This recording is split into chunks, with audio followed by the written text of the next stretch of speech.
¿Qué onda, corazones? ¿Cómo están? Bienvenidas a un nuevo episodio de este espacio seguro de plática, chisme y aprendizaje de todo tipo de temas con todo tipo de personas. Esto es El Vuelo de una Abeja, el podcast. Y el día de hoy tenemos un invitadazo, un experto en el tema, con un temazo también. Rodrigo, ¿cómo estás? Hola, ¿cómo estás? Con un gusto importantísimo, así me encanta estar aquí. Oye, me encanta traer expertos en la materia, de verdad, de diferentes temas. Aquí estoy muy emocionada. Eres el primer psiquiatra que nos acompaña en el podcast. Sin duda va a ser muy interesante porque vamos a hablar del trastorno bipolar y el trastorno de borderline. Cuéntanos un poquito de ti, a qué te dedicas, qué haces, qué show. Bueno, nuevamente te agradezco la invitación, me da mucho gusto estar aquí con tu audiencia. Yo soy Rodrigo Corona, yo soy médico, soy psiquiatra, soy psicoterapeuta individual y grupal y soy interesado en muchísimos temas que tienen que ver con esta transformación social acelerada que vivimos en el siglo XXI, así que por eso ahora también somos TikTokers. Eso también se pone ahora en el currículum, ¿sabes? Y entonces estábamos charlando antes de empezar ahorita que yo toda la residencia estuve trabajando y con mucho agradecimiento con pacientes de la clínica de trastornos afectivos. En esos tiempos le llamábamos la clínica de trastorno bipolar en el Instituto Nacional de Psiquiatría Ramón de la Fuente Muñiz. Le mando un saludo a mi maestra, la doctora Doris Gutiérrez, que sigue allí, y a todo el gran equipo que sigue trabajando allí. Trabajar con trastorno bipolar me recuerda una cita del Tao Te Ching, que es que el que entiende una brizna de césped entiende el Tao. Cuando te concentras a estudiar bien una entidad nosológica como es el trastorno bipolar, pues acabas entendiendo mucho del resto de la psiquiatría. Esta pregunta me la hicieron anoche. Sí, roté por todas las clínicas y me hice el entrenamiento completo, no nada más vi trastorno bipolar. Y más adelante estuve trabajando en el Centro de Ayuda al Alcohólico y sus Familiares, el CAF. Las instalaciones se encontraban en los altos del Mercado Abelardo Rodríguez, en el centro histórico de la Ciudad de México, y ahí atendíamos población que tiene problema con dependencia al alcohol y sus familiares, que es una situación bastante frecuente. Y en últimos años, pues me he dedicado a la recuperación funcional completa de los pacientes, es decir, que los pacientes no nada más vean una disminución en la intensidad de sus síntomas, sino que puedan recuperar su funcionamiento previo a haber iniciado con el problema que los llevó a consultar a un psiquiatra. Y pues dentro de esto, pues hemos estado estudiando muchas cosas y por eso es muy importante para mí compartir no solamente la experiencia de las personas que llevan años en el consultorio y compartirlas con personas que apenas están empezando en este sendero porque queremos que tengan un pronóstico distinto, sino también que las personas sepan pues cómo es un psiquiatra. Claro. Que le pierdan el miedo a atender su mente, que le pierdan el miedo o que disminuyan las excusas para hacerse responsables de su salud mental y reconocer que pues no hay ningún modelo médico que en el siglo XXI, en el 2023, digo, al menos hasta el 2023, no hay suficientes médicos para atendernos a todos. Tenemos que asumir una responsabilidad personal de atendernos. Y una de las preguntas más frecuentes que aparecen en el live que hacemos en TikTok, hacemos un live todos los miércoles a las 10 de la noche, tiene que ver con esta distinción, con esta cosa que de pronto genera confusión por la hiperactividad que de pronto pueden tener algunas personas que están hipomaníacas o maníacas, con personas que padecen de una disregulación afectiva, que vemos en muchos trastornos de personalidad, como el trastorno límite de personalidad, pero que también vemos en una entidad del neurodesarrollo que es el trastorno por déficit de atención con hiperactividad. En estas tres entidades nosológicas y en otras más, uno puede encontrar la disregulación afectiva, es decir, una dificultad para bajarle 2 rayitas a la emoción que se experimenta como abrumadora y que te obliga a la actuación. Okay. Y este es un primer elemento que hay que colocar aquí sobre la mesa. Que tú sientes una emoción es perfectamente sano y normal. El problema es que la emoción te abrume y te obliga a actuar. Y que después justifiques la acción que llevaste a cabo porque te estabas sintiendo de esa manera. Es que yo te pegué porque estaba muy enojado. Eso no es aceptable. Porque tú tienes una emoción, el enojo es aceptable. El enojo puede ser una emoción bastante positiva si la sabemos canalizar de distintas maneras, pero que te conduce a una acción que es reprobable. Entonces, en estas entidades ocurre la disregulación afectiva Y eso puede generar una confusión diagnóstica entre que unas personas crean que tienen un problema de personalidad, otras personas creen que tienen un problema afectivo y otras personas más bien tienen una forma muy particular de tener programado o cableado su cerebro de origen, un asunto de neurodesarrollo como es el caso del déficit de atención. Ok. Decías, todo esto va dentro de los trastornos afectivos que mencionabas en un principio. El trastorno bipolar es un trastorno del estado del ánimo. Uh-huh. El trastorno límite de la personalidad es la personalidad, que es otro rubro. Ok. Y está el neurodesarrollo.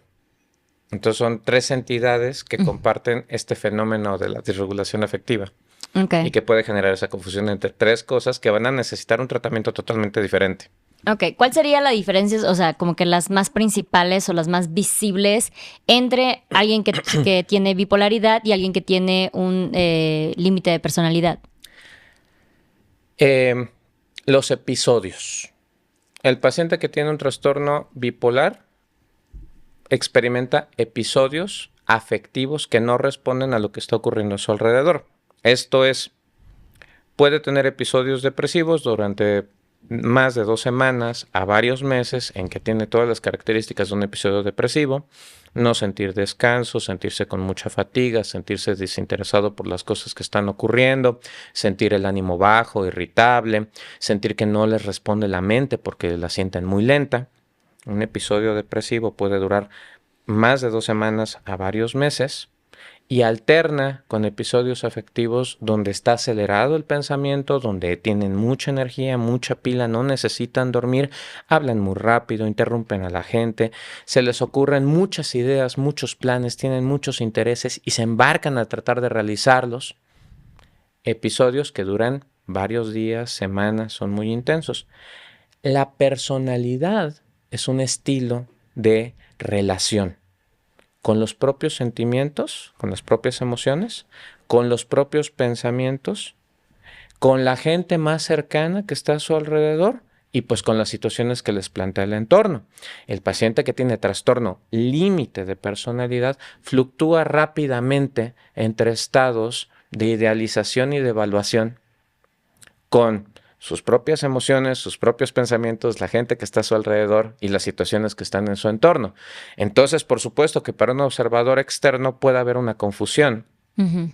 De decir, cómo alguien de pronto está muy entusiasmado con una nueva persona que acaba de conocer y de súbito se desinteresa y no quiere saber nada de ella, la odia, la detesta y no para de hablar de esa persona pestes. Y de nuevo resulta que a la semana siguiente de nuevo está súper clavada, súper enamorada, súper metida, comprometida con esa persona y otra vez cambia. Esas fluctuaciones entre estar, es que ahorita estoy muy contenta y ahora estoy muy triste, y ahora estoy muy contenta y ahora estoy muy triste, genera esta confusión de decir, es que dicen que soy bipolar, porque de pronto estoy muy contenta y de pronto estoy muy triste, uh-huh. De pronto estoy muy enojado y de pronto estoy muy amiguero con todo el mundo. Esas importantes fluctuaciones en las actitudes que se tienen hacia las propias emociones, pensamientos, personas alrededor y situaciones del entorno son más propias de un problema de la personalidad. Entonces, ahora, ¿quieres que lo compliquemos más? Una cosa no cancela la otra. Una persona puede tener trastorno bipolar y tener un trastorno de personalidad tipo limítrofe. De hecho, existe una importante comorbilidad. Entonces, eso aumenta la confusión. Pero si te fijas, una tiene un aspecto mucho más biológico, el padecer los episodios maníacos, hipomaníacos y depresivos, y requiere un tratamiento mucho más biológico, mientras que el otro tiene que ver con experiencias de la vida que les hacen desarrollar estas actitudes respecto a sus propias emociones, pensamientos, gente cercana y situaciones del entorno. Oye, ahorita de lo que contabas más o menos cómo se vivían estos procesos de estoy feliz y luego enojada y luego súper enamorada y luego ya lo odio. Yo conozco muchas personas así, incluyéndome. Entonces, ¿cuál podría ser el punto y aparte de saber de, güey, simplemente estoy exagerando o estoy intenciando a tengo un trastorno? Generalmente, hablar de trastornos nadie está intenciando. ¿Sí? El decir que alguien está intenseando, decir que alguien está exagerando, es invalidar la experiencia del otro. Entonces, por ejemplo, decir, no, es que lo que pasa es que estoy intenseando, es que estoy exagerando, esa es una actitud respecto a tus propias emociones. Porque tú estás juzgando y estás invalidando tu experiencia. Estás diciendo, mi experiencia es demasiado. Mi experiencia es demasiado intensa, mi experiencia es demasiado exagerada, la estoy invalidando. Y eso tiene una historia. ¿Sí? De cómo llegaste tú a desarrollar esa actitud hacia tus propias emociones sin aceptarlas, sino juzgándolas o rechazándolas, ¿sí? Entonces, esa es una característica, por ejemplo, de cómo uno puede tener una actitud respecto a su propia emoción.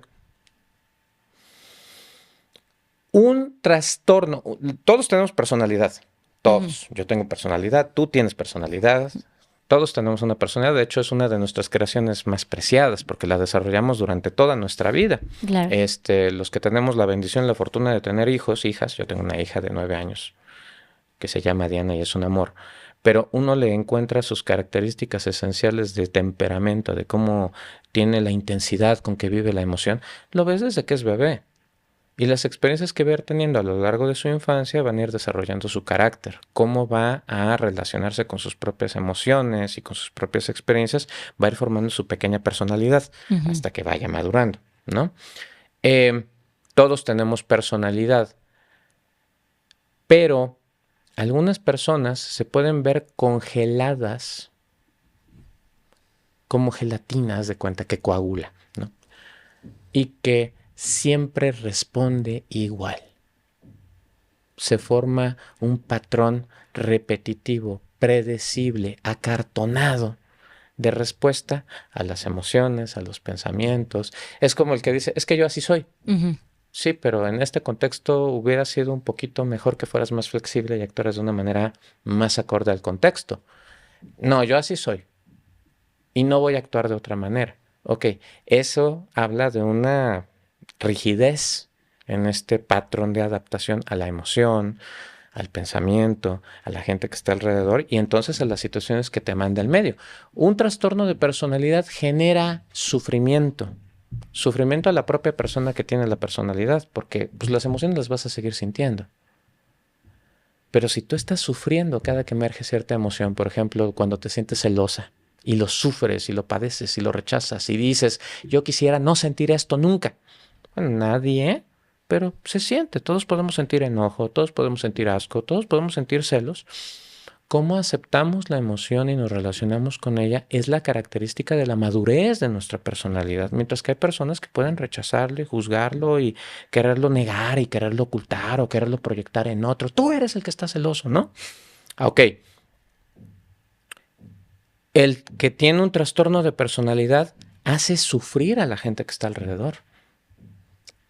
¿Ahí contaría lo del narcisismo, por ejemplo? Sí, por supuesto, ¿no? Aunque a mí no me gusta mucho hablar de narcisismo, porque es una palabra muy manoseada. Es una palabra, perdónenme, es una palabra polisémica. Es una palabra que se utiliza para describir muchos significados dependiendo del contexto en el que lo hablamos. Porque en ciertos contextos hablar de narcisismo podría resultar positivo si lo emparentamos con una buena relación con la imagen que tenemos con nosotros mismos.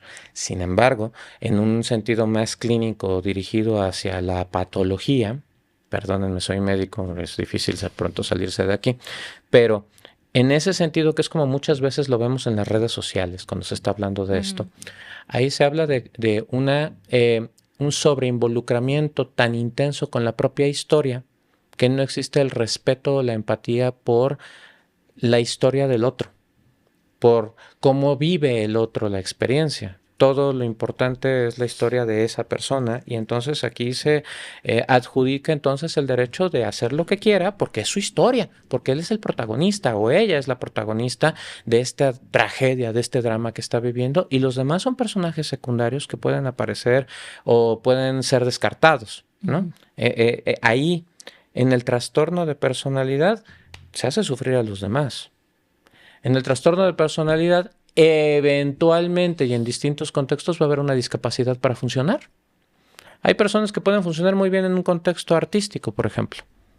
Yo hablaré de mi muy admirado Michael Jackson, a quien nadie podría decir que no es un genio, ¿no? un genio de la música, un genio de la danza, pero que en otro contexto estaba totalmente discapacitado para funcionar por su propia cuenta. Necesitaba ser anestesiado todas las noches con propofol para dormir.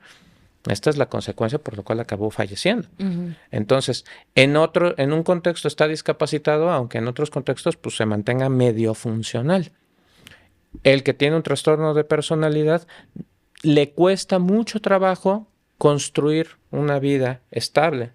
Son vidas con cambios importantes, pues porque si no puedes tener una buena relación con tus propias emociones, con tus propios pensamientos, con la gente que está en tu entorno y con las situaciones emergentes, pues muchas veces vas a estar brincando de un lugar al otro sin poder echar cimientos profundos que permitan continuar una empresa a largo plazo. Entonces, aunque parecieran muy atractivos los trastornos de personalidad, muy espectaculares de pronto, ser muy seductores, particularmente los del clúster B, los que se consideran dramáticos, generan muchísima disfunción a largo plazo, a mediano o largo plazo. Es el caso del trastorno límite de personalidad. ¿Cuál sería la diferencia que decías de una persona, no, es que es muy celoso o es muy posesivo o es muy dramático? Porque luego a la gente le encanta decir, o incluso esto que se llegó a romantizar de que es el tóxico, bueno, pues ya, o la tóxica, ya sabes cómo es, ¿no?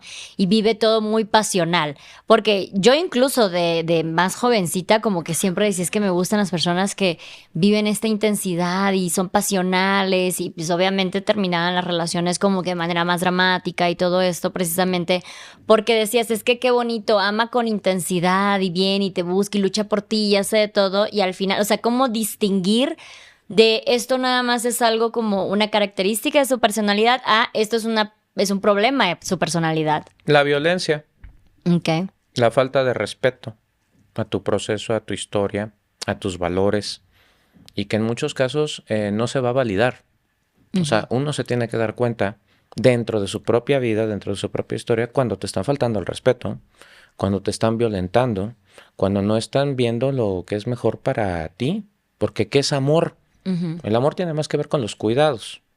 O sea, si tú amas a tu hija, tú estás pensando que es lo mejor para ella, no que es lo más conveniente para ti. Si tú estás cuidando un cachorrito, muchas personas ahora tienen la experiencia, ¿no?, de adoptar, de cuidar un cachorrito. Y tú amas al cachorrito, le levantas la popó del piso, lo llevas al veterinario, dejas de comprarte una entrada a un concierto porque tienes que pagar al veterinario. ¿Sí? Eso es amor. Hacer estos despliegues pasionales donde se tira mucho dinero por hacer un gran detalle, llevar la serenata debajo de la terraza, etcétera, sin que estén los otros elementos, es seducción. Es como los colores brillantes de la cobra. Es como los brillantes pétalos de una planta venenosa, ¿sí? Entonces, ¿cómo te das cuenta? ¿Cómo te das cuenta que esto, que es muy bonito, que es muy pasional, que es muy arrojado y que por supuesto que es muy seductor? ¿En qué momento tú estás dejando que se te falte el respeto o en qué momento estás viviendo situaciones de violencia? Una persona puede sentir celos. Todos podemos sentir celos, porque los celos se sienten cuando tú te ves amenazado de perder algo que valoras, ¿no? Eso es totalmente aceptable. Pero cuando tu opción ante aceptar, todos podemos perder el amor en cualquier momento, eso es totalmente incierto. No hay forma de predecirlo. Pero si la manera en la que tú piensas afrontar la incertidumbre es restándole sus derechos al otro, quitándole su derecho a la intimidad, quitándole su derecho a tener amigos, quitándole su derecho a tener sus propias conversaciones, a manejar sus afectos. Si tú estás prohibiéndole acceder a ciertos medios económicos que le den libertad, si tú estás prohibiendo que salga, si estás tratando de controlar la vestimenta, si estás haciendo panchos, si estás haciendo despliegues violentos de violencia verbal y emocional para tratar de controlar la conducta del otro, eso es una emoción que se vuelve tan abrumadora que te lleva a una conducta violenta. Y esa es la que no es admisible, la conducta violenta. Entonces ahí me parece que está muy claro dónde subrayamos, ¿no? O sea, ¿puedes sentir celos? Todos sentimos celos, todos podemos sentir celos. Dejarse abrumar por los celos que te conduzcan a una conducta violenta, eso no es aceptable. Okay. ¿Dirías que las personas que ya empiezan a tener conductas violentas ya tienen como tal un trastorno? Puede ser parte, puede ser un elemento de un trastorno, pero ojo, porque hablar de trastornos es una visión que medicaliza, es una visión discriminatoria incluso. Yo soy médico, yo estudié medicina, entonces estoy muy hecho a la idea de el diagnóstico. Pero hay muchos colegas aquí que son psicólogos, hay muchos colegas aquí que incluso tienen otras formaciones, coaches, etcétera, y que trabajan con personas y entonces no tienen esta visión y es totalmente respetable. Es respetable evadir, digamos, la noción diagnóstica, porque además el diagnóstico es algo de lo que se puede abusar. Alguien puede diagnosticar a otra persona y eso ser un acto de violencia, porque se convierte en algo que propicia una discriminación. Una persona puede autodiagnosticarse para eximirse de ciertas responsabilidades. Entonces, esta es un área un poquito truculenta, como hielo muy delgado. A tu pregunta directa, yo no diría que eso es un trastorno, yo diría que habría que reconocer que el manejo de esta emoción conduce a problemas en las relaciones. Eso no es un diagnóstico, es un señalamiento sobre la inteligencia emocional que tiene alguien, ¿sí? Porque es muy delicado el diagnóstico. La psiquiatría tiene muchas cosas por qué responder y una de ellas es justamente el sobrediagnóstico y el sobretratamiento. Oye, y en tu caso que eres papá, digo, tu nena también nada más tiene 9 años, pero por ejemplo, los que tienen hijos adolescentes, que en la adolescencia se tiende a tener estos episodios de depresión, de desinterés, de enojo, propios de todos los cambios físicos, hormonales, mentales que puede pasar un adolescente. Como padre, como madre, ¿cómo dirías, aquí algo está pasando o esto es propio de su proceso? Los mood swings, lamentablemente ahorita me escapó cómo decirlo rápido en español, pero Cambios de humor. estas oscilaciones importantes en el humor pueden ser parte efectivamente de las oleadas hormonales a que están sujetos los adolescentes como parte natural de su desarrollo y se pueden canalizar, se pueden orientar al desarrollo de la identidad. En nuestra sociedad tenemos esta ventana de tiempo que le permitimos a las personas para desarrollar su identidad y que le llamamos adolescencia. Si contribuye al desarrollo de la identidad en esto que reconocemos con las fases por las que pasa un adolescente, ¿no? Es que estoy pasando por una fase, qué sé yo, gótica, darketa, emo, ahora estoy pasando por una etapa pop, ahora estoy pasando por una etapa chola, qué sé yo. Si está contribuyendo a la investigación que está haciendo ese individuo sobre su propia identidad, observemos, seamos conservadores. Está muy claro, es muy claro cuando una persona está deprimida. Es muy claro porque no funciona, porque no va a la escuela, porque no se para de la cama más de 2 semanas. Okay. Porque no siente interés por hacer las cosas que antes le prendían muchísimo más de 2 semanas y no ha sido sustituido por otra cosa. Porque las rabietas, los ataques de ira no ceden ni con nada ni con nadie. Y hay una hipersensibilidad muy importante justamente para esta conducta. Hay un motivo por el cual yo no soy psiquiatra. Esto es una broma, les agradezco el sentido del humor. Es que la consulta siempre es al 3x1, es mal negocio. Pero muchas veces lo primero que hay que hacer es revisar el ambiente familiar. ¿Qué está pasando en la familia en este momento que tenemos hijos adolescentes?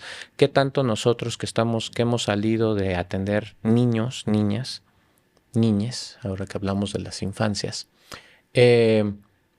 estamos permitiendo que un nuevo ser humano en desarrollo se explore y cuestione la manera en la que nosotros hemos decidido hacer nuestra vida la última década? Eso es muy duro, ese es un golpe al narcisismo. ¡Ja! ¿Ven cómo es polisémico? Entonces, ese es un golpe importante porque se dice, ¿no? Que qué juez es más rudo que los hijos. Sí. Entonces, tolerar esto y que haya un espacio abierto a ser cuestionado, para muchas personas va a encontrar una resistencia. Doctor, me preguntan ayer en el TikTok, tengo una hija de 16 años, no sé si está deprimida o si no está deprimida y entonces, ¿cómo le ayudo? Entonces la pregunta es primero, si no quiere ir esa persona a terapia, ya está usted yendo a terapia porque usted necesita cuestionarse en qué momento de su historia se encuentra. Hay un momento en que los hijos se tienen que ir. Hay un momento en que los hijos tienen que empezar a explorarse. Tienen que poderse retirar sabiendo que las puertas están abiertas y que serán bien recibidos. Pero dejarles explorar, dejarles cometer sus errores. Ay, no, es que yo no puedo ni siquiera tolerar el pensamiento de que sufran. Vamos a sufrir, ¿eh? O sea, estamos vivos, la vida es sufrimiento. La vida así viene con dolor, desde el nacimiento hasta que se termina. Entonces, lo que nosotros buscamos en terapia es poder disfrutar un poquito más la vida de lo que la padecemos. Ahí es donde yo invito a las personas a tener compasión, a pensarnos a nosotros como personas que sufrimos nuestros dolores. Hay personas que pueden sufrir porque el Ferrari les llegó gris en lugar de rojo y es totalmente válido. Y hay personas que pueden sufrir porque han vivido grandes pérdidas. Y hay personas que sufren mucho porque no superan un corazón roto. Compasión. Compasión para nuestro propio dolor. Y cuando nosotros sepamos cómo contener nuestro propio dolor, va a alcanzar suficiente para que lo podamos ofrecer a los demás. Y esto es lo que pasa con los adolescentes. Con los adolescentes necesitamos recordar cómo fue nuestra propia adolescencia y a veces no nos acordamos. No sabemos cómo acompañar al otro mientras está creciendo y está en el gran duelo de que ya no es un niño. Ese duelo por ese cuerpo de niño es importante. Y empezar a vivir los grandes retos de la vida adulta. Eso es abrumador en ocasiones. Claro. ¿Cómo acercarnos con compasión? Pues necesitamos primero tener compasión por nosotros mismos. Y ese es el trabajo personal al que yo te invito. A que no dejes para mañana la responsabilidad que tienes contigo mismo de tener amor propio y darte un espacio para sanarte. Oye, hablando de poder ser como empáticos, hacerte responsable de cómo te sientes, de cómo actúas y todo eso, ¿en qué momento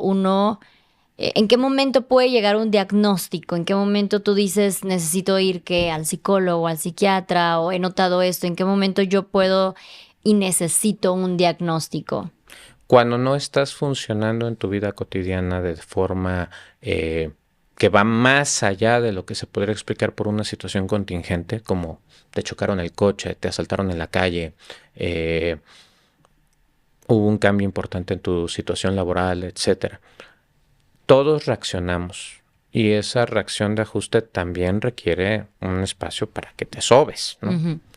Pero si está persistiendo y está impidiendo que funciones adecuadamente, o si tú tienes esta percepción de que a ti tu vida te parece mucho más difícil que la que tú ves que tienen los demás, podría valer la pena una evaluación para identificar si tienes alguna situación de neurodesarrollo que nunca ha sido abordada. Ahora hay muchísimo interés por saber si se tiene el diagnóstico de déficit de atención con hiperactividad. Ahora hay mucho interés en saber si uno tiene algún aspecto del espectro autista. Ahora hay mucho interés por saber si uno padece de estrés postraumático complejo. Y eso se puede diagnosticar desde un punto de vista médico, así como alguien te revisa y te encuentra caries. Okay. Sí, así piénsalo. Si te duele la muela, vas con el dentista.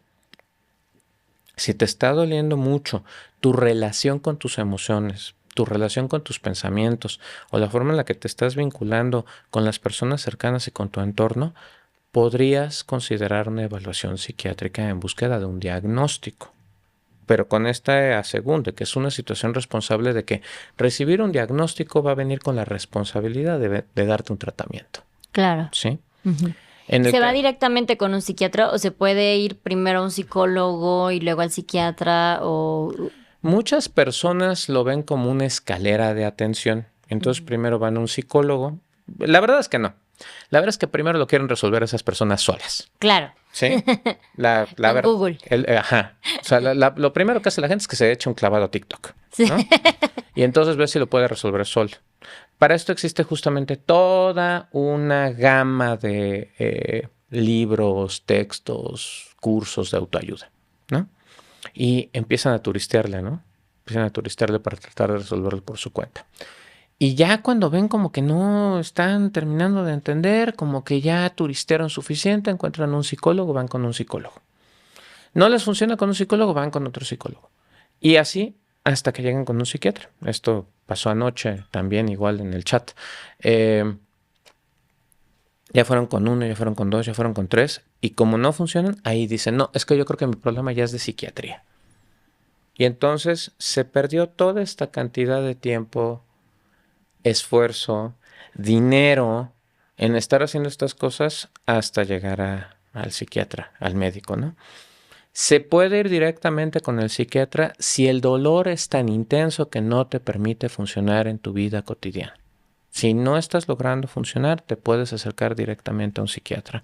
Igual que si te duele la muela, fíjate cómo la gente hace lo mismo, ¿no? O sea, como que están ahí turisteándose la muela, como sobándose, como utilizando el Sensodyne, hasta que ya no aguantan el dolor, igual van. La prevención sería saber qué es lo que estás buscando. Entonces, más de 2 semanas de que no te calienta ni el sol es motivo para ir al psiquiatra. Ok. ¿Sí? No dormir bien de tal forma que no te sientas con energía al día siguiente puede ser motivo para buscar a un psiquiatra. Tener un problema de relación importante que te impida continuar con un trabajo, vincularte bien con otras personas con las que siempre habías convivido bien previamente, puede ser motivo de acudir directamente con un psiquiatra. Yo respeto el sendero de cada uno, yo no estoy diciendo que hay una manera correcta de hacer las cosas, solo estoy planteándote la opción de que hay situaciones que son tan dolorosas que directamente podemos acudir a psiquiatría. Por ejemplo, un fallecimiento de un familiar que es muy cercano y que es tan intenso que simplemente pasan 2 semanas y no te puedes seguir adelante.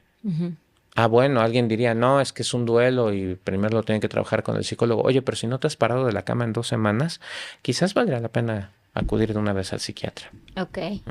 Sí, porque justamente ya hemos tenido episodios aquí en el podcast de TDA, de autismo, de depresión y ansiedad, y sí hablamos de las diferencias, por ejemplo, de nada más estar triste a tener un trastorno de depresión y ansiedad y cosas así. Entonces, está interesante lo que dices de que cuando dura como 2 semanas sin poder funcionar, pues ahí es donde podríamos tener en clave de, ok, creo que ya necesito algo más allá. Creo que ya es tiempo de ir con él. Bien lo dijo Gloria Trevi. Así es.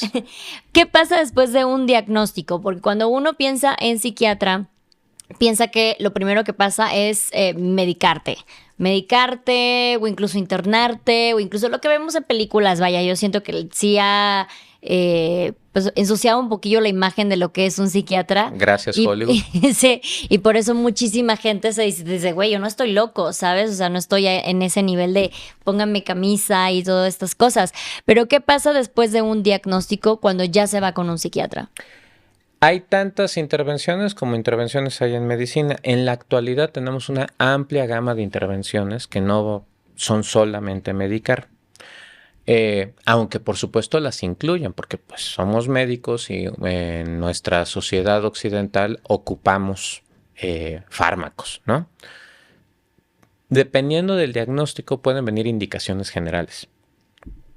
Las primeras indicaciones que ocurren cuando vas al médico es que dejes de utilizar cosas que te están enfermando.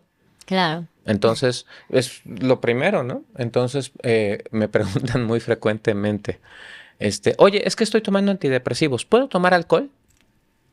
Y entonces, lo que están pidiendo es permiso para alcoholizarse mientras están bajo un tratamiento antidepresivo. Y lo que están preguntando es si hay una interacción farmacológica entre el alcohol y los agentes que están tomando. Con los medicamentos que ocupamos en la actualidad, en muchas ocasiones, no es que haya una importante interacción farmacológica. O sea, yo podría responder, sí. O sea, no es que te den efectos secundarios directamente. No, es que me voy a morir. Y, bueno, Sí. es que depende. Puede haber interacciones farmacológicas donde sí, puede haber interacciones farmacológicas donde no. Me va a pasar algo, me van a salir lunares morados, me voy a desangrar. No, no te va a pasar nada de eso. Pero el alcohol es un agente depresor del sistema nervioso central. Si tú estás en un tratamiento, si tú estás reconociendo que tienes un problema afectivo que requiere un tratamiento psiquiátrico, ¿por qué diablos sigues tomando? Claro. ¿Sí? O sea, ¿cuáles son las indicaciones que da un médico? Un médico primero te dice, esto te enferma, tienes que alejarte de lo que te enferma. Tienes dolor de barriga, tienes diarrea, tienes parásitos, deja de comer tacos en la calle. ¿No es así? Ujú. Entonces, ¿qué pasa después de un diagnóstico? Tiene uno que proponer un pronóstico que te va a pasar, si lo sabemos. El pronóstico puede ser reservado a la evolución. Podemos decir, pues no sé exactamente qué te va a pasar. Te puede pasar esto, te puede pasar aquello. Y dar un tratamiento, dar indicaciones. Y las indicaciones primero son alejarte de las cosas que te enferman. Sustancias tóxicas, situaciones que te hacen daño, situaciones que originaron y empeoran tu salud mental. Resolver problemas. En el caso de la psiquiatría, hablamos mucho de la higiene de sueño. El sueño es importante para que se recupere tu cerebro. Tienes que darle suficientes horas a tu cerebro para dormir. Si no, no se va a sanar. Es como quererse quitar una lesión de una articulación, pero seguir queriendo cargar la pesa de 25 kilos. Oye, es que no va a pasar así, no va a funcionar. Tú quieres que se te quite el dolor, tienes que descansar la articulación un tiempo. Tienes que dormir. Tienes que comer mejor, tienes que eliminar agentes que afectan el funcionamiento de tu cerebro. Sustancias depresoras, sustancias que te cansan, que te afectan, que te fatigan. Ahora estamos rodeados de luz, estamos rodeados de pantallas, de distracciones, de cosas que constantemente nos están robando la atención y eso en muchas ocasiones nos generan ansiedad. Entonces también tienes que dictar indicaciones al respecto de esto, ¿no? Comunicación con la gente que está cerca de ti, situaciones estresantes que a lo mejor necesitas encontrar cómo resolver. Y ahí es donde trabajamos en equipo de pronto con psicoterapeutas, ¿no? O con otras personas que nos puedan auxiliar a resolver estas situaciones que están enajenando tu salud. Y sí, puede haber fármacos, pero también puede haber otras cosas. En la actualidad tenemos neuromodulación. La neuromodulación es un tratamiento sin fármacos, donde tú aplicas o campos magnéticos o corrientes eléctricas que estimulan el cerebro. Son los que te ponen aquí. Ajá, es corriente directa o bobinas que generan campos magnéticos que también sean un estímulo para el cerebro. También ahora pues tenemos distintas alternativas que se están manejando en la actualidad como tratamientos intranasales, tratamientos intravenosos que también sirven para modificar y bueno, también hay aplicaciones intramusculares, o sea, hay una gama de tratamientos médicos que sirven justamente para distintos diagnósticos. ¿Qué pasa después? ¿Cuánto tiempo tarda un niño en aprender a caminar? Nace y no nace caminando. Pasan varios meses para que el cerebro madure la conducta de caminar. Okay. ¿Cuánto tiempo tiene que pasar para que tú modifiques hábitos que en muchas ocasiones llevas cultivando desde hace décadas? Pues no va a pasar en una consulta, no va a pasar en 2, no va a pasar en 3. Tú tienes al menos que contemplar que este es el inicio de un proceso de sanación y que eso puede tomar varios meses. Y que tomar un tratamiento no va a ser 3 semanas, 4 semanas. Si ni siquiera con los antibióticos la gente tiene apego, aquí es muy importante recalcar que necesitas darle suficiente tiempo a que estos tratamientos den resultado y darte seguimiento. Entonces, esa paciencia es lo que en muchas ocasiones hace falta para que veamos los éxitos que quisiéramos. Entonces aquí es el llamado a la psicoeducación y a la no automedicación y a la no suspensión prematura de los tratamientos para tener buenos resultados. O sea que una persona que ha sido diagnosticada con un trastorno puede medicarse nada más por un cierto tiempo y de ahí deja, o sea, puede curarse, pues algo que se puede quitar. Como todo en medicina hay pronósticos, hay padecimientos que tienen buen pronóstico, hay padecimientos donde se puede hablar de un alta en unos cuantos meses, claro que sí. Ok. Hay otros padecimientos que son crónicos. Y hay otros padecimientos donde uno dice, oye, mira, esta condición va a ser una responsabilidad del resto de tu vida manejarlo. Lo cual no quiere decir que vayas a tener que tomar tratamiento para toda la vida. Yo nunca le digo eso a la gente. Yo nunca le digo, vas a tener que tomarte esta medicina de por vida. Porque no lo sé. ¿Qué pasa si en unos años ocurre que sale un mejor tratamiento? Y te puedo quitar un medicamento y ahora darte otra cosa. Entonces ya mentí, ¿no? O sea, no era un tratamiento de por vida. Lo que sí es que hay padecimientos que son crónicos o que por su naturaleza pues no sabemos cómo cambiarle a alguien el cerebro, ¿verdad? Entonces, la responsabilidad de hacerte cargo de por vida de un problema, por ejemplo, de dependencia a una sustancia o del manejo de alguna variedad con tu neurodesarrollo, tener déficit de atención, tener esquizofrenia, estar en el espectro autista, distintas cosas, tener trastorno bipolar, pues esa es una responsabilidad que vas a tener que llevar a cabo toda tu vida. Ok. Ok, entonces, bueno, específicamente hablando de la bipolaridad y el trastorno de personalidad, ¿esos sí son crónicos, son para toda la vida? Pues la personalidad es una cosa que nosotros construimos a lo largo de nuestra vida y que se va a seguir enriqueciendo el resto de nuestra vida. Siempre podemos seguir alimentando de alternativas, de opciones y de sabiduría a nuestra personalidad. Eso se puede seguir construyendo toda la vida y invito a todos a que lo hagamos. Okay. El trastorno bipolar es una condición del estado del ánimo donde aparecen estos episodios de hipomanía, manía y depresión. Cuidar el cerebro es importante en el paciente con el trastorno bipolar, cuidar que no haya estímulos que lo boten a alguno de estos episodios. Y esa es una responsabilidad también de por vida. Ok. Bueno, entonces uno sí sería de por vida y el otro sí es algo que se puede trabajar, ¿no? Se puede cuidar para que no siga pasando a límites, vaya, ¿no? Así es. En el trastorno de bipolaridad dices que hay diferentes tipos, ¿no? El maníaco depresivo, ¿cuáles son las categorías? Ha pasado por distintos nombres a lo largo de la historia, desde la folie circular a la enfermedad maníaco-depresiva, ahora hablamos de trastorno bipolar. Quizás cambien los nombres más adelante, pero en básico, la clasificación más sencilla es dividirlos en el tipo 1 y el tipo 2. Okay. El trastorno bipolar tipo 1 tiene episodios de manía. Episodios o que duran más de una semana o que son de tal intensidad que se necesita restringir la conducta de la persona para que no se haga daño o no le haga daño a los demás, donde hay un incremento de la actividad intencionada, un incremento de la velocidad del pensamiento, un incremento de la velocidad de su discurso, un incremento muy importante en la energía y que se manifiesta justo con estos planes exagerados de pronto que pueden modificar la vida para siempre, cambiarse de país, hacer gastos excesivos de manera innecesaria, se pueden acompañar de ideas grandiosas, extrañas, como haber descubierto una cura, haber descubierto cómo hablar con Dios, haber descubierto el secreto para la fortuna. ¿Un poco alucinaciones? Puede acompañarse de alucinaciones, pero sobre todo son este tipo de ideas. Cuando aparecen este tipo de ideas y de conductas, hablamos de un episodio maníaco.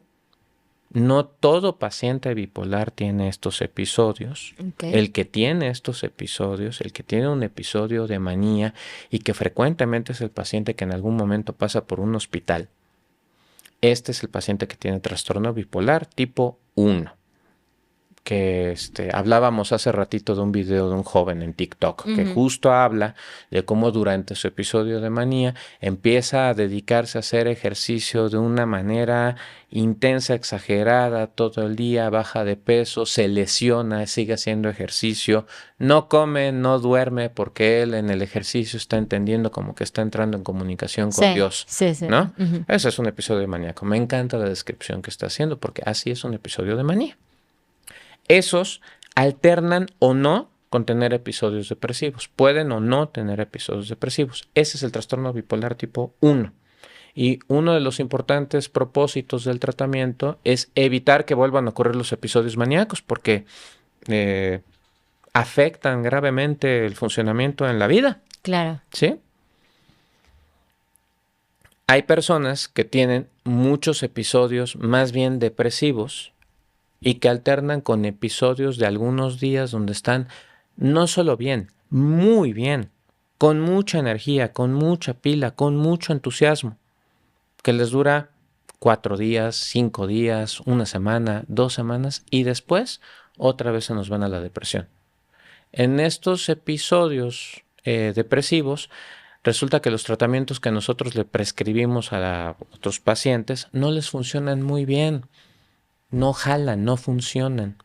Estos pacientes los reconocemos como pacientes con trastorno bipolar tipo 2. Okay. Entonces, predominan los episodios depresivos, no hay episodios maníacos, hay episodios de hipomanía, es decir, abajo de la manía, con como que quiere arrancar la moto, pero no arranca. Como que quiere arrancar la energía, como que quiere agarrar el entusiasmo, como que va para arriba y de pronto otra vez se nos vienen a la depresión. Aquí igual el propósito es evitar que tengan estos episodios depresivos y mantenerlos en un equilibrio que le llamamos eutimia, donde puedan estar funcionando adecuadamente. Hay muchos pacientes con trastorno bipolar tipo 2 que no han sido apropiadamente diagnosticados porque se les confunde con pacientes que están deprimidos y que no responden.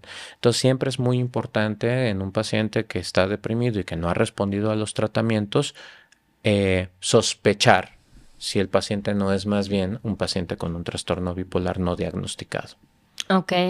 Y lo que es el trastorno de la personalidad al límite, ¿estos tienen los cambios de humor como más cercanos o también son así como que largos? Yo entendía que alguien que tuviera más de personalidad al límite era de que, no sé, puedo estar muy feliz en la mañana y en la noche ya estoy triste y luego otra vez feliz. O sea, que es como que más, para mí eso era la manera de diferenciarlo. Que era como que en una misma sentada vamos a comer, empezamos jiji, jaja, y de repente me exalto y me enojo. Y Pero una hay un persona estímulo. bipolar era más como Fíjate, por en el tiempos. paciente que tiene un trastorno de personalidad, recordemos lo que mencionábamos previamente. Ujú, Tiene un estilo de relación con sus propias emociones, con sus ujú. propios pensamientos, con la gente que está a su alrededor y con su entorno. Entonces, un paciente que tiene trastorno límite de personalidad puede estar prestando atención a cosas que ocurren en esa mañana. Ujú. Y entonces pueden amanecer de muy buen humor porque descansaron. Pero ya le dijeron una palabra que no le gustó y ya se disparó, ya se malviajó, diríamos vulgarmente, a un pensamiento. Ah, me dijo eso porque me detesta, es que me tiene envidia. ¿Pero por qué me envidia? Si lo que... Y entonces empieza a rebotar un pensamiento que activa emociones que no sabe regular. Entonces ya se enojó.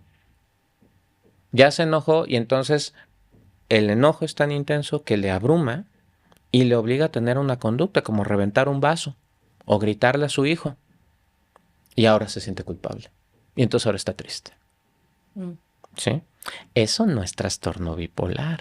Ujú. Eso es justamente tener una disregulación afectiva propia del trastorno límite de personalidad porque no hay un amortiguador entre cómo se está percibiendo el mundo, cómo se está procesando esa información, cómo dispara emociones, cómo genera pensamientos y cómo me relaciono con todo esto que está pasando dentro de mi cabeza y que naturalmente va a afectar los vínculos, va a afectar las relaciones que tienes con las personas que están a tu alrededor, porque las personas que están a tu alrededor están confundidísimas, no saben ni siquiera qué te está pasando, porque todo está pasando dentro de tu cabeza, entonces nadie te está viendo dentro de tu cabeza. Y entonces la queja es que ¿por qué no me entienden? Pues es que no, ¿cómo? ¿Cómo? Si no lo dices, ¿cómo si no sabemos qué está ocurriendo? ¿Cómo si a lo mejor lo que yo dije fue un comentario hacia el aire? A lo mejor estaba imitando un meme y tú lo tomaste personal y entonces ya te sentiste ofendida y entonces ya te sentiste insegura y entonces ahora ya te enojaste y entonces ya contraatacaste y entonces ya me ofendiste y entonces ahora te sientes culpable y entonces ahora te sientes triste y entonces ya se te arruinó el día en menos de 40 minutos. Ok, eso no es trastorno bipolar. ¿Me explico? Pero tiene Claro, claro. mucho que ver con la subjetividad, cómo lo está viviendo una persona. Entonces, la gente se sorprende mucho. Dicen, ay, a mí me dijeron que yo era límite de personalidad en una entrevista en el hospital psiquiátrico. ¿A poco eso se puede? Pues cuando uno tiene suficiente experiencia, sí. Sí, pues porque ya sabes cómo es esta vivencia interna de una persona y te la Claro. cuenta y dices, pues sí, eso es el trastorno límite de personalidad. Y ya nada más corroboras el resto de los criterios. Oye, a ti te pasa, pues como que de pronto tienes episodios de ira muy difíciles de controlar y tienes exabruptos. Ah, sí, ok. Oye, a ti te pasa como que tienes relaciones así muy intensas, muy arrebatadas, muy dramáticas, inician rapidísimo, todo va súper bien y de pronto pasa algo que te decepciona un chorro y truenan y entonces estás chille, chille, llora y llora y sufres mucho y después te vuelves a enamorar y dices, ajá, ok, sale. Oye, ¿y a ti te pasa que eres bien intenso y que tienes estas conductas donde de pronto no piensas en el mañana y corres el riesgo porque la vida es ahora y, ah, ok, sale. ¿Cómo cuáles? Ah, pues que me gusta manejar muy rápido, me gusta irme al antro y meterme tal chocho, tal otra droga. Ah, ok, sale. Y así, nada más. Esto no es para que se diagnostiquen, ¿eh? Ay, No, evidentemente no, check. pero todos tienen Google, todos tienen Claro. TikTok y todos pueden ver los Pero creo criterios, que lo ¿no? pintas bastante claro. Ahora, la única duda para mí sería cómo podríamos diferenciar una persona que simplemente no tiene, tiene problemas de control de ira a una persona que propiamente tiene un trastorno de la personalidad límite. Mm, Eso es una discusión un poquito más ya hacia lo académico, pero el que tendría exclusivamente un trastorno de ira no debería tener ninguna de las otras experiencias que te estoy diciendo. Sería una cosa O sea, muy no se exclusiva. sentiría culpable después o triste o... Puede sentirse, pero no va a tener esta experiencia de pronto de idealizar a las personas y luego de evaluarlas y descartarlas. No va a tener de pronto estos intentos frenéticos de que la gente no les abandone y hacer cosas locas para que la gente no los deje después de que actuaron de una manera totalmente inadecuada. O no van a tener estas conductas impulsivas y riesgosas en otras áreas de su vida. O sea, para esto es para lo que usamos de pronto las categorías diagnósticas, está bastante claro. Es mucho más raro que una persona solo tenga un problema para manejar su ira. Digo, si existen, claro que existen. Es mucho más común que tengan trastorno límite de personalidad en la actualidad y por frecuencia. Entonces, primero pensaríamos que tiene trastorno límite y descartando, oye, ¿seguro que no tienes trastorno límite de personalidad? Entonces ya diríamos, ok, exclusivamente es un problema de control de manejo de la ira. Como esta famosa película que te pasaban en la tele con Jack Nicholson y Adam Sandler, la del Gus Fraba, ¿no? Sí. Maravillosa película, pero justo desde un punto de vista ya más estructural, psicoanalítico, es límite. Es un límite más inhibido, más controlado, más que sufre más reprimido, pero son límites. Todos son, hablándole ya en un aspecto más estructural psicoanalítico, todos tienen ese trastorno. Nada más es cómo se está manifestando. No todos están como en el mismo nivel de desarrollo. Claro. Oye, y para las personas que, para los pacientes o las personas que tienen el trastorno, generalmente no van a ser las que digan, oye, creo que hay algo malo en mí, voy a ir a diagnosticarme. Es muy probable que son las personas que alrededor de esta persona, ya sea familiares, parejas, hijos, amigos, etcétera, ¿qué pueden hacer alguien que conoce a alguien que posiblemente sí tiene estos cambios de 2 semanas súper depresivo y 2 semanas súper maníaco, o esta otra persona que en un mismo día no controla sus emociones y pasa de feliz a enojado a triste y sale corriendo y todo lo demás? ¿Qué puede hacer la persona que está con ella? Mantener muy clara su responsabilidad de su autocuidado. Una de las demandas más frecuentes que tiene el paciente con un trastorno de personalidad es que se le debe tolerar así como es. Así como es, debe ser cuidado, tolerado, amado, y esa es la medida del amor. No, discúlpenme, pero ninguno de nosotros habría de tolerar la violencia. Ninguno de nosotros habría de renunciar a su propio autocuidado y a su propio amor propio. Hablo mucho de propio, ¿verdad? Pero es que es volcarse un poquito a esta responsabilidad que tienes contigo misma. Entonces, cuando tú estás más preocupada por cómo trato a esta persona que evidentemente sufre su condición, podemos caer en la trampa. Voy a hablar de algo que no es un diagnóstico psiquiátrico, voy a hablar fuera de mi rol como médico, pero que es algo que la gente acepta muy bien, que es decir, soy codependiente. Yo estoy habilitando que ese problema se mantenga porque yo no estoy aplicando ninguna consecuencia a la conducta inaceptable de este sujeto, de este individuo. ¿Sí? Entonces, ¿cómo lo trato, doctor? ¿Cómo lo hago para que deje de tomar? Es que tú no puedes evitar que la persona tome. Tú no puedes evitar que la persona siga siendo irascible. Tú no puedes evitar que la persona siga siendo adicta a lo que sea. Tú no puedes hacer eso. Está fuera de tus manos. Puedes tratar de vivir tu vida preocupado por tratar de controlar algo que está fuera de tu control y sufrirlo. Y esa condición existe y esos duetos existen. Estos duetos entre el que está pidiéndole la consulta al esposo constantemente, y yo les digo, ¿qué edad tiene su esposo? No, pues tanto, es mayor de edad. Sí, que me busque él. ¿Por qué me está mandando usted el mensaje? Que me busque él.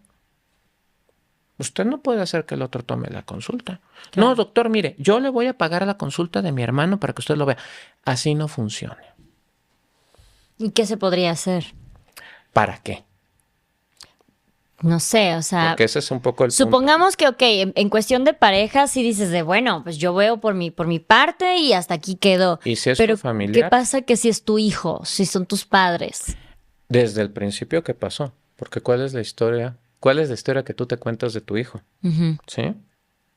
O sea, todos estamos invitados a mejorar también esta relación.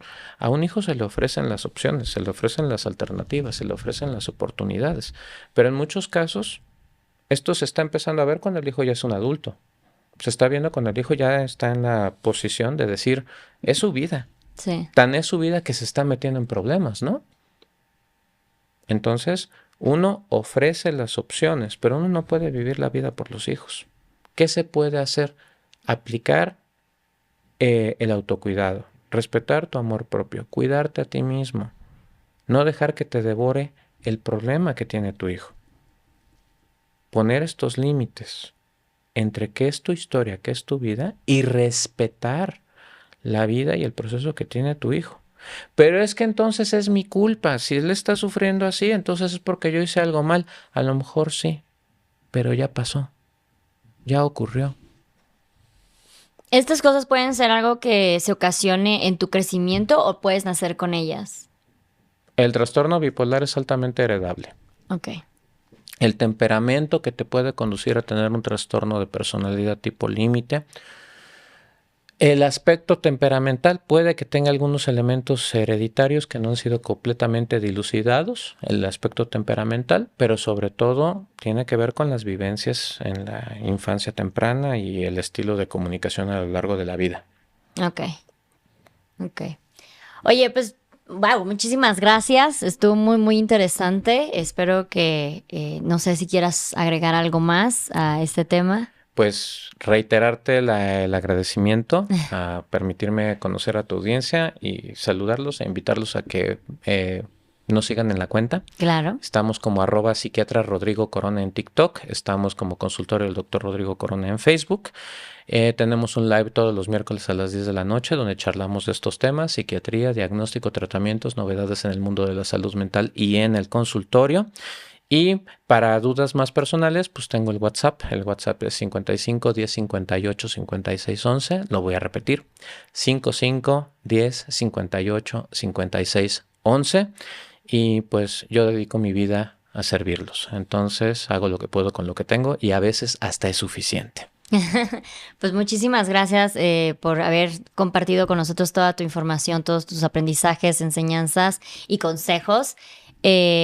Es bien, es difícil cada que hay un diagnóstico con un ser querido, porque no solamente es lo que le afecta a ese ser, sino que lo que le afecta a su entorno. Por eso qué padre, qué bueno que reiteres una y otra vez el amor propio, el cuidado propio es bien importante cuando hay un diagnóstico en la familia, ¿sabes? O en un círculo de amistades o algo por el estilo, saber que también tenemos un trabajo, las personas que rodean a ese diagnóstico, de cuidarnos, ¿no? Para poder contrallevar.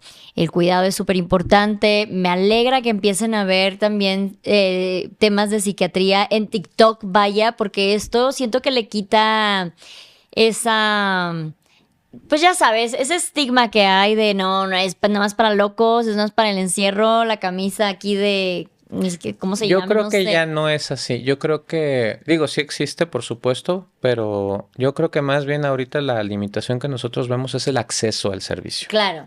¿no? Mucha gente quiere el servicio y no puede acceder a él porque no hay suficientes psiquiatras. Somos 120 y cuántos millones de mexicanos, 128, 122, no Por recuerdo ahí. exactamente. ¿Y cuánto le echas? ¿Cuántos psiquiatras certificados crees que hay para atender a 122 millones de mexicanos? No, no, no. 8,000. No. Entonces hay uno para cada 100,000 habitantes. Entonces, mucha gente quiere el servicio, quiere acceder al servicio, pero pues la cita se la pueden dar en 3 meses, en 6 meses, o no alcanzarle para Claro. un psiquiatra privado. Entonces, por eso hacemos TikTok. El TikTok es gratis. Así es. Doctor, ¿usted hace talleres gratuitos? No, no hago talleres gratuitos. Tengo un live gratuito todos los miércoles a las 10 de la noche donde respondo dudas.